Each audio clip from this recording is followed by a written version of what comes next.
Bonjour, on se retrouve pour une deuxième grosse navigation pour moi, dans le but d'aller de Lannion dans les Côtes d'Armor en Bretagne jusque Périgueux dans le Périgord. Donc pour rappel, je suis débutant dans l'ULM, j'ai pas beaucoup d'heures de vol, je suis ni instructeur, ni pilote de chasse, ni pilote de ligne, ni quoi que ce soit en fait. Du coup il y aura certainement des erreurs ou des choses qu'on peut optimiser dans ce que je vais faire ou dire, mais c'est une vidéo qui s'adresse plutôt à mes amis à la base et puis aux personnes intéressées par l'ULM pour voir un peu ce que c'est dans la vraie vie. Yeah, I'm gonna take my horse to the old town road. I'm gonna ride till I can't no more. Je vais dans le Périgord pour aller voir ma filleule et lui offrir pour son anniversaire symboliquement, parce que je suis un peu limité en poids, l'ancienne bille que j'ai démontée hier de l'ULM. Pour la symbolique de l'équilibre et du vol coordonné et de tout ce que ça représente. Donc voilà, il est 7h30, je suis un peu en retard par rapport à ce que j'avais prévu. Et puis normalement, dans 500 et quelques kilomètres, j'arrive à Périgueux. C'est parti!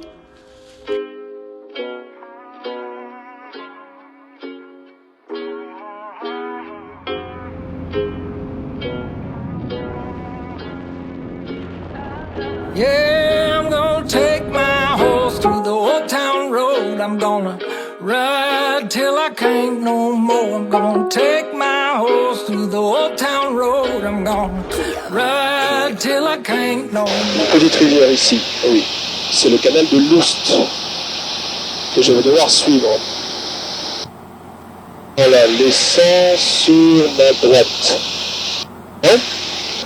Redon 119,93. Je vais préparer la fréquence. Voilà, pour commencer par la navigation, je trace mon point de départ, mon point d'arrivée, une ligne droite entre les deux, et ensuite en fonction de ça, je rajoute des waypoints pour éviter des zones interdites, des zones contrôlées, des espaces aériens qui me plaisent pas.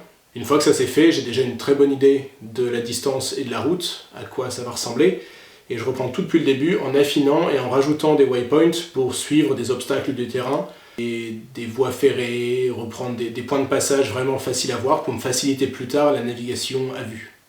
Petit point de position, on a passé ça. Je suis censé avoir un lac pour une route très droite. Et je continue ma route, il y a quelques éoliennes sur ma droite. On regarde à gauche, on a effectivement un lac. À ma droite, j'ai un paquet d'éoliennes, ça correspond. Donc, avec tout ça, je sais que je suis là.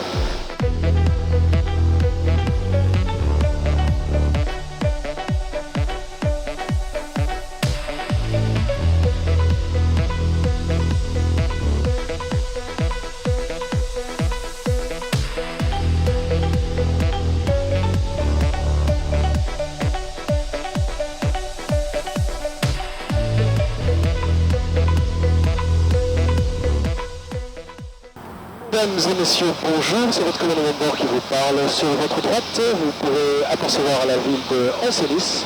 Et nous allons maintenant survoler la Loire. On continue avec une route au 147 pendant 18 minutes pour atteindre Cholet. Voilà la Loire avec le petit pont, c'est tout joli. Jusqu'à présent, j'ai aussi noté par des petits tirets noirs la distance parcourue en 5 minutes de vol. À 140 km/h. Ça fait 2 km 30 par minute. Par 5 minutes, ça fait 11 km 6. 10, 11, 6. Ça va me faire 5 minutes. Moléon, Fox Mike Bravo, vertical terrain 2000 pieds. Je m'intègre en branche vente arrière, main droite pour la 4. On va dégourdir le bloc pied, dégourdir les mains. Les paramètres moteurs sont nickel. Moléon, Fox Mike Bravo en base pour la 4, point complet. Et ça se couche sacrément bien quand même là. En même temps, il faut que j'aille faire pipi. Donc, il n'y a pas le choix, il faut que je me pose. Vitesse, trop rapide. Axe, bon. Pente, bonne. Je suis très long, je vais ralentir un peu. Je suis centré. On regarde loin. Oh, ça ne veut pas descendre. c'était très moche.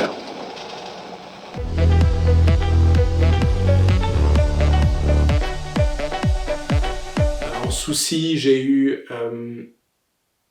un manque de carburant. L'air était très chaud, donc moins porteur et les performances moteurs ont décru. C'est peut-être pour ça que j'ai consommé plus. Je me suis posé à Mauléon, mais l'aérodrome était fermé, donc j'ai pas pu faire le plein. Donc en fait, j'ai redécollé de Mauléon pour me poser ensuite au prochain aérodrome qui était Niort, où là j'ai pu refaire le plein en excédentaire. Peut-être que ça serait passé, mais vraiment avec un chouïa, et je trouvais pas ça sécuritaire, donc j'ai préféré faire un détour et aller refaire le plein.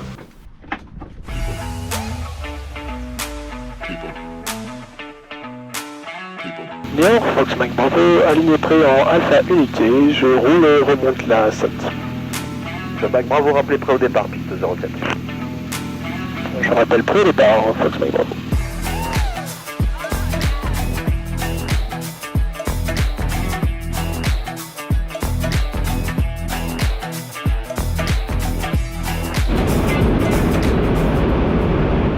Un autre souci, c'est que tout seul, il y a quand même beaucoup de taf. Rien que la gestion des cartes, il faut déjà bien les plier à l'avance pour savoir comment les déplier en l'air, parce que forcément dans le cockpit, il n'y a pas la place de commencer à faire un accordéon avec la carte. Et puis, entre les fréquences radio et le fait de voler et garder la bonne altitude et gérer la carte et le code transpondeur et ainsi de suite, ça fait quand même beaucoup d'actions.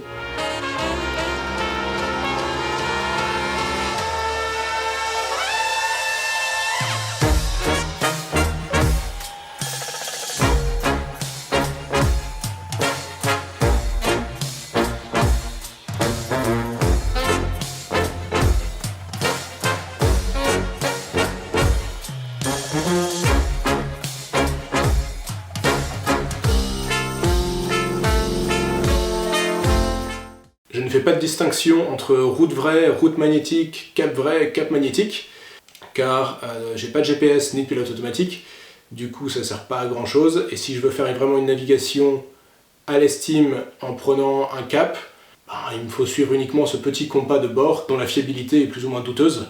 Il indique un nord, ça c'est sûr, mais lequel, ça sera ni le magnétique ni le vrai, ça sera un truc qui lui est propre, et il y a de fortes chances qu'il change en plus en fonction des régimes moteurs. Dans tous les cas, si on allume SD VFR ou un autre GPS sur le téléphone, il va nous donner une route vraie, donc bon, c'est assez facile à suivre à ce moment-là. Il n'y a pas besoin de rendre ça plus compliqué que ça ne l'est. Périgueux, Fox-Mike Bravo, en finale pour la 29, pour un complet. Avec le Bravo reçu, le vent du 200 pour 3,5 nœuds, rappelez piste dégagée. Alors, ma vitesse, elle est bonne, mon cap, il est bon, en léger cravage, il va falloir mettre du manche à gauche, voilà, et du pied à droite. Doucement Rémi, doucement. Hop là. Périgueux, Fox-Mike Bravo, une position comme ça vous convient? Alors le mieux ce serait de vous mettre face au hangar. Je préférerais plutôt faire face au vent si possible.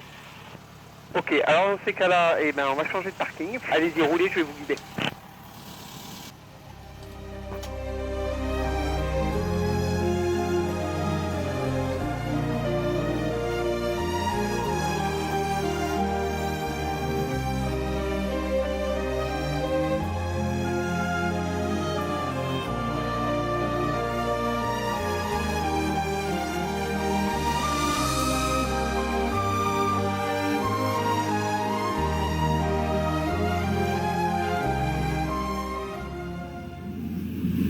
Ce matin, c'est le vol du retour. Il fait beaucoup plus beau, j'ai un vent qui est plutôt favorable en plus. Là, le guépi est super chouette, moi j'aime beaucoup. Ça vole pas très vite, là je suis à 150, 2600 tours minute. Comme il n'y a pas de volet pour descendre, il faut souvent le mettre en crabe. Et sinon, c'est trop chouette.